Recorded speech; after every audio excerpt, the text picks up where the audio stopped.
Just a little music to set the mood and to breathe. It's a lot of energy. We know this the last 2 or 3 days, and it just keeps getting more expansive. It brings so many things. But I had an experience today, and it just says so much, and I was guided to share it. So I'm just going to read, because everything's contained in what I wrote down, and I'm going to post the text once I proofread it, because it's not perfect, and put it out for those who might want to read it. But I'm going to read from it now. And thank you, everybody, for coming in. Just got to find it. So the title of this is Multifaceted. A lucid dream, a soul connection, my friend, COVID, healing circles, generational healing, personal healing, and another stop on the soul highway, and love, LOVE. Wow. Instantaneous loving commands, instant manifestation, communication, reciprocation. It's really happening now, like so many other things. And this all just happened to me. So I've written it down as guided, and then I was also guided to do a live broadcast. After the last show today, I knew I needed to take a nap because I hadn't slept much. That seems to be the usual. When I went to lay down on the couch, I checked my text messages, and I found one from a friend regarding another friend. And it seems that our mutual friend has COVID. And they are several days into it and struggling. So when I went to lay down, after reading the text, I asked if the soul of my ill friend would come speak with me. I remained open with no expectation. Before too long, they appeared. smiling from ear to ear. They were so jovial, happy, excited, and my heart physically warmed as if there was a hand on it, which has only happened to me 3 times ever in these last 10 years that I've been on this journey. They then showed me an image of their human aspect laying in bed. And in that image, what I would call his soul bodies as one were half in and half out of the human body. They were not decided whether to stay or to go. And I said, who makes that decision, whether the soul stays or goes? My friend said nothing, but I understood that it was the composite of the human bodies, the human, my guess, is what decides whether to stay or go, based on what I saw. Then the next thing I know, I guess I'd fallen asleep. I was pretty tired, and I was in a lucid dream. It was the most vivid dream I've had to date. They just keep getting clearer and clearer, and I know everybody's, experiencing different things. It just happens to be something I'm experiencing. But in the lucid dream, I found myself observing a group of 8 people in a circle. They were people that I knew here that are presently incarnated. They were mobilizing their energies specifically for healing. I'm not certain, to whom this healing was for or for what purposes. But I knew that I was there to observe and record their specific means and ways. Next, a few friends and I, including the one I mentioned in the soul-to-soul connection at the beginning, started to walk down a corridor. And it looked like a hospital. There were groups of 8 people in each of these rooms, all arranged in a circle, just like the ones I had previously observed. Each group I observed all had their own methods, but I was assured that each of them were having positive healing effects, not only on the physical earth, but in the ethers. It was then I stepped from one of these rooms through a door, and I found Morgan standing there talking to a doctor. She looked at me with her hands crossed on her chest over her heart with an expression of awe. She told me I needed to speak to this doctor.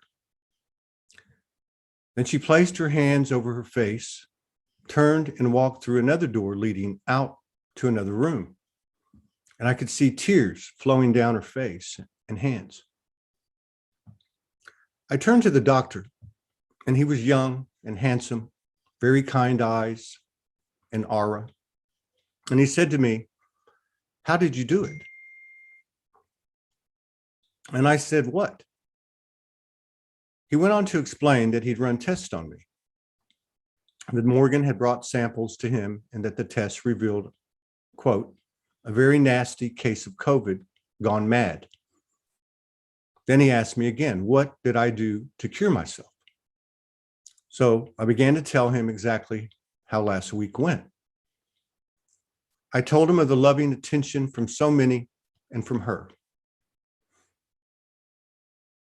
I told him how I interacted and faced the energetics of everything that presented itself to me. It seemed to be correlated to what I was experiencing, to the all aspects of the condition that I was in. And that one by one, I went through each one of them until fully integrated in my heart as one, leaving not one out. He asked me what I thought was the main thing I would point to. And I said, I would say love. And with that, I headed out the door to find Morgan. When I entered the next room, it was like a waiting room. She had been crying, but because she had her hands on her face, which she now removed, I didn't know she was smiling from ear to ear. And she said to me, "Can't you see? We've all done it. We broke the code. We've learned how to give and receive love in equality. This is the code that will finally heal the planet." We hugged. I lifted her in the air and she motioned for me to head down the hall. I then walked into a room and I immediately knew the families in the room. There must have been 25 people in there. There was a 2-year-old playing around a coffee table and he fell somewhat hard on the ground before me. I picked him up and began soothing him cheek to cheek, tasting his tears and loving him. Instantly, he began to laugh like only a baby can, infectious to the whole room. His red marks from the fall were gone, the tears were gone, and that laugh, oh my God, the entire room was now doing the same thing. It was amazing. I knew this kid. I had interacted with him in this lifetime, a nephew. Someone took him from me, and now I was face to face with another man I had known, the father to the kid. But he was so young, and he was so beautiful and healthy, just like the kid, really. And I said to the man, "How can you be so young? And the boy too. You should both be so much older." He went on to explain that this is the physical reality of generational healing. Not only those still walking the earth, but those that had left and those to come. Everyone was present in the physical, in perfect health, and instant healing available at all times, forever. He said, "Look around the room. You know every one of them." And I did. But they were all so perfect, happy, and joyful. It was then my friend showed back up, the one I communed with prior to the lucid dream while I was on the couch. He explained to me that the groups of 8 were healing cells and that they had all one thing in common: loving, healing energy with no expectation and no ulterior personal motives. And that when there is equilibrium from the groups of 8 and those that are affected, the healing is instant, and that the world is just getting started now, that it's happening and it's growing quickly. He said it applies to anything, not just COVID. So I said, "What about you? Are you going to stay?" And he said to me,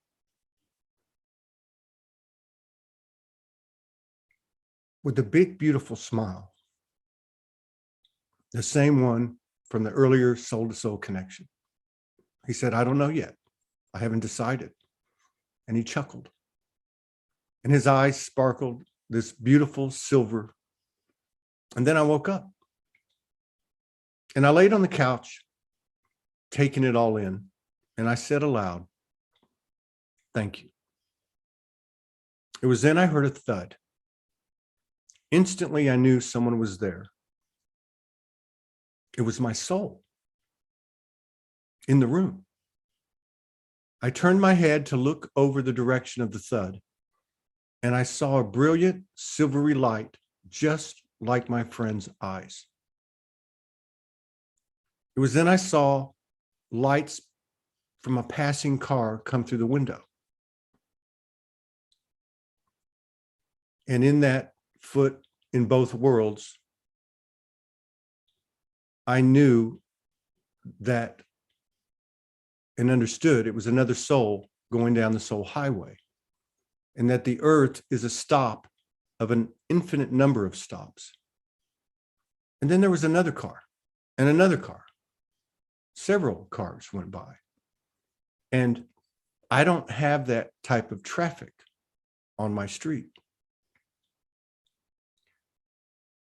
But then I saw the reflection of a pair of red lights blinking. And then just a moment later, I saw another set of red lights blinking. And again, with a foot in both worlds, I understood then that many people would transition by their own sovereign choice. And it was to be respected. And that soon death would have no meaning at all on earth. I saw two friends leave, and my heart dropped. But just for a moment, because in a flash, they were sitting right next to me. And they were holding my heart in their hands. The doctor asked me what cured me. The group healing circles of 8 and everything else presented all came down to one thing: allowing ourselves to be loved while equally loving.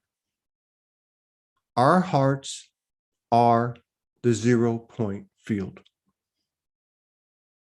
Our hearts are the steering wheel of the soul as we travel down the soul highway.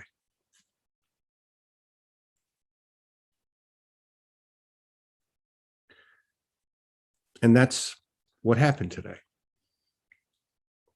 And this goes along with some other transmissions that I received, one in Sedona. And really it was the same thing, but this came in so much clearer.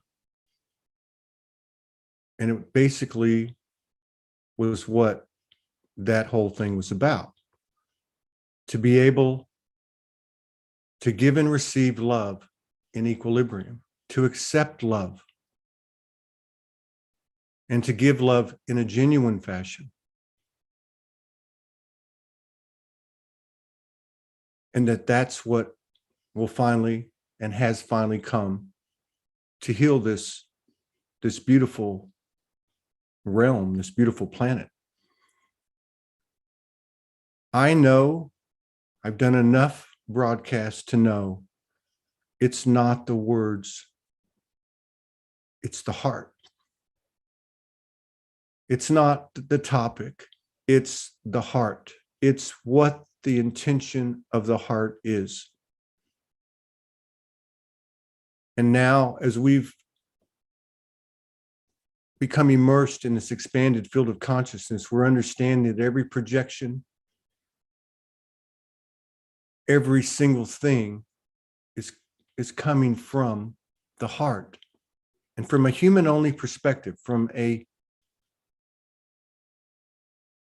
illusionary perception,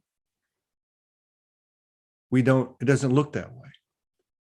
But our souls are present, and our souls are feeding us information. And we created an incredible, fantastic, one-of-a-kind to date realm where it became so believable that it's taken all this time for us to let go and finally have the opportunity to locate that which we thought was somewhere else, but that is in our heart, which I call now the soul within the soul. To give and to receive in equilibrium. And the beautiful thing about this equation is that it only takes one side to bring that equilibrium. Because if one side projects that love in pure genuineness,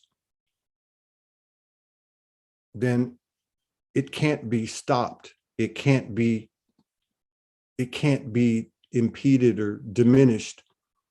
It's such a powerful force that the other side matches it, and it's happening.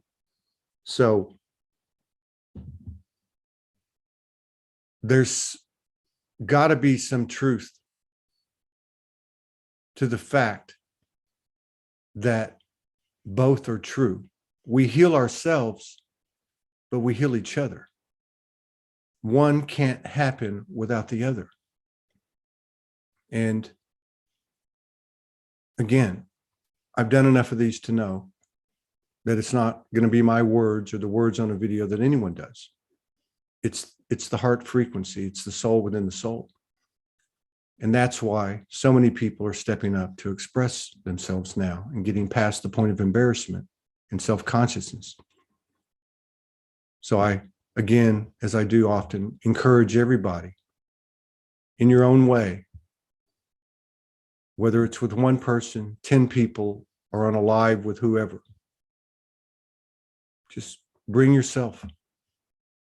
My friend, Jinjin Reynolds, our friend, I put up the